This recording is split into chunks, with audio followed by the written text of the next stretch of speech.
Alright guys, we got a video by Conquering with Christ. Gojo's failures prove something important. And I'm gonna guess he's just gonna go over like how Gojo is, I guess, the strongest, yet he always consistently fails, right? Um, Even when Gojo put like Jogo under his domain expansion, he said when granted everything, you can only do nothing, essentially, right? And I just feel like Gojo has so much power, but he's never been able to actually win. He wasn't able to win against Toji and protect Riko Manai. He wasn't able to even save Suguru Geto. And spoiler alert, he wasn't even able to defeat Sukuna. It's possible for you, right, Satoru?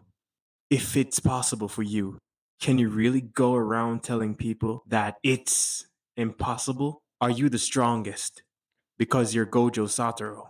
Or are you Gojo Satoru because you're the strongest? Have you ever felt this way? Like the world labeled you the strongest? What if I told you the man that the world called the strongest could not fulfill the purpose the world placed on him? And yet, in his failure, he became something more powerful, the perfect failure. Let's dive deep into what this really means and what it might mean for our own lives. Perfect failure is crazy. Sorry, Amanai. Right now, I'm not angry at you, nor do I feel vengeful toward anyone. Yeah, this also felt kind of cold because low-key, it just really shows how Gojo was in this state of euphoria and he truly just wasn't even like he wasn't even vengeful against Toji. He didn't hate Toji and he didn't even feel bad about Riko Amanai's death necessarily. He was just in this like enlightened euphoric state. At this point in the story, he seemed to be living the expectation that was set for him, laughing, confident, carefree. And I think we can all relate to these moments where you're just existing in this quiet place of happiness. But before every crushing failure, there is a quiet calm. While escorting Amanai, the star plasma vessel, that storm arrived in the form of Toji Fushiguro. And in that single moment, nearly everything is taken away from him. I think we have all felt that weight before. The crushing weight of failure. Maybe it was an exam. Oh yeah, for sure, for sure. You were sure you would pass. Maybe it's a relationship that you thought might work. Yeah, pretty relatable, realistic examples, either, relationships or exams, especially exams, man. Just to realize it wasn't going anywhere. Sometimes life doesn't just knock you down. It just... Honestly, I wonder what the average relationship count before marriage is like. Is it like, do most people usually have like an average of like 3 relationships before they actually find their soulmate or whoever they're gonna marry or whatnot? buries you into the ground. And yet, somehow, we harden ourselves. We find a way to stand back up. Not always the healthiest way. He comes back. Bro, Toji literally called Gojo high. He literally said that Gojo was high. From the brink of being buried and defeats Toji. But then he loses Geto, the one person that truly understood him. And suddenly, the victory doesn't feel like victory anymore. And many of us learn something painful here. Some losses happen. Yep, he's kind of going in the direction he's slightly going in the direction I predicted. Again, he couldn't save Suguru Geto. He couldn't defeat Sukuna. He couldn't protect everybody during Shibuya. He literally got himself sealed by Kenjaku. He couldn't protect Riko Amanai. Like, what has Gojo ever actually even accomplished? Like, no offense, like Gojo's my favorite JJK character, but what has Gojo ever actually done? What has he ever actually accomplished besides him personally being strong? Okay, actually, to give credit to Gojo, he did raise a new generation of sorcerers who potentially surpassed him. You could argue modulo Yuji, modulo Yuta. And Gojo also was able to change the jujutsu system a little bit, I think. He was able to protect Yuta Kotsu. He was able to protect Yuji from being executed. I mean, yeah, Gojo's just a human. He has Gojo has actually done some stuff. My bad. in a season, and yet there is still more to learn. I'm gonna reset. I'm gonna be honest though, if you gave Gojo like Sukuna's brain or Sukuna's mind, low key, Sukuna is so smart he would probably figure out everything. I feel like Sukuna could just go on some like light Yagami or Ayano Koji shit and like manipulate Suguru Geto into becoming a good guy again or something. Like if we just switch Sukuna and Gojo's positions or like whatever, I feel like Sukuna would figure out a way to defeat Gojo, which he did. I feel like Sukuna would figure out a way to protect Riko Amanai from Toji. Even let's just say it was like a teenage Heian era Sukuna, right? We're trying to make things fair. Let's say it was like teenage Heian era Sukuna against Toji. I feel like he would just figure out a way to defeat Toji successfully, protect Riko Amanai, make sure nothing bad happens in Shibuya, save Suguru Geto. Like Sukuna's just so smart, man.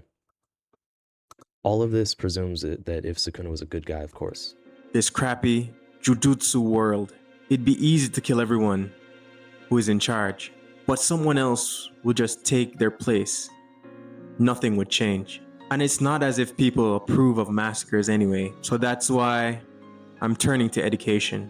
I need to foster them. Roughly 12 years have passed. Gojo is older now, wiser. He no longer believes change can happen alone. And for a moment, it looks like everything is working. His students are growing stronger.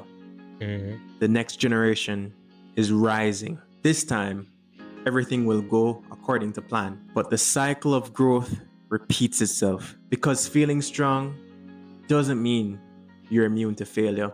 The prison realm opens. And Geto returns as the Honestly, I don't know why this is in the back of my head, but all those people saying that Modulo Yuji curb stomps Gojo, it's like, here's the thing. Unless still Yuji has practically no way to get past Gojo's infinity, except for if Yuji has better domain refinement. And I don't even think we know if Yuji has an open barrierless domain. Like, it's just like people glaze Modulo Yuji so much that they forget the matchup. The only win con Modulo Yuji has against Gojo, correct me if I'm wrong in the comments, but I'm not like a huge power skiller, but the only win con Yuji has against Gojo from what I'm seeing is his domain expansion. If his domain expansion has more refinement than even Satoru Gojo's. Other than that, blood manipulation isn't gonna touch Gojo because Gojo has infinity. Black Flash is not gonna hit Gojo because Gojo has infinity barrier, right? What like Yuji can't even touch Gojo. Now I forget if Yuji has domain amplification. And even if Yuji does have domain amplification, he can't use his curse technique while using domain amplification. So the only win cons Modulo Yuji truly has against Gojo is if his domain expansion has better refinement, and we don't even really know what Yuji's domain expansion does because Akutami never specified. And the only second win con is if Yuji somehow defeats Gojo with the domain amplification, which I don't think is gonna happen. Like I really don't get why you guys put Modulo Yuji over Gojo sometimes. Modulo Yuji over Sukuna? Yeah, sure. Modulo Yuji defeats Heian era Sukuna, Extreme Diff. Meguna probably defeats Yuji Extreme Diff due to, Sukuna having Maharaga. Modulo Yuji also defeats Dabura, probably high difficulty. While Dabura can learn extremely fast and he's learned like reverse curse technique and stuff like that on the fly, and he could probably learn domain expansion soon. Dabura just doesn't have enough experience and he still doesn't have a domain expansion. Now, the only thing Yuji is going to have to worry about is obviously Dabura's light speed kick, which I'm sure Yuji can survive. Living reminder of Gojo's past failure. In a single moment, the strongest is sealed. Even though Gojo believed he prepared his students well, many of them would lose their lives. Many of them couldn't live up to the expectations he placed on them. And when This is what sets back shonen anime. I'm so disappointed in what Akutami did with Nobara, just literally basically turning her into Sakura, just kind of completely writing her out of the story and making her irrelevant. And I feel like Akutami only really made Maki like this Toji reincarnate to kind of make up for Nobara being written out of the story, but at this point, man, shonen will never have well-written female characters except for in Chainsaw Man. once again, Gojo Fujimoto knows how to write. is left alone. We got Makima, we have Reze, we have Himeno, even Kobeni a little bit. We also have we got like Death Devil, Yoru, Asa, etc. To bear the weight of this falling world. A lot of us know this place. Wait, is The that Kingdom place Hearts where music? of this Is this Kingdom Hearts music? falling world. A lot Sounds like a Kingdom Hearts fight, low key. of us know this place. The place where you feel as if you finally moved past your failures. You think you have grown, only to fall right back into this lonely place. But maybe that's what real growth looks like. Not a straightforward line, but a painful cycle of Yeah, for sure. Sometimes it's like that. falling, learning, and standing again. Hebrews 12, I mean, hey, at least there's a learning curve. Eventually you get better at something. verse 11. Now, no chastening for the present seemeth to be joyous, but grievous. Nevertheless, afterward it yieldeth the peaceable fruit of righteousness unto them which are exercised thereby. Every tree Not gonna lie, I don't know what that means. has to shed its leaves before it can grow tall enough to reach the light. What Okay. if this is proof that we succeeded? Because even sealed away, Gojo's influence is still fighting. Yuji stands, Megumi stands, Yuta stands, Maki stands. The most important thing about Gojo isn't what Geto once questioned. Satoru Gojo is not defined by being the strongest. He's defined by what his suffering produced. In becoming the greatest failure, he may have proven himself to be the strongest of them all. The seeds Gojo planted did not return empty, and neither will yours. So don't be afraid to fail. Whether you feel like the strongest or the weakest, failure might be the soil that your purpose grows. Alright, guys. Yeah, everybody grows from failure. Literally like anybody, Einstein, like you have to go through failure to eventually win. 100%. And Gojo did raise a generation of strong sorcerers, some of who surpassed him. So yeah, Gojo wasn't a complete total failure.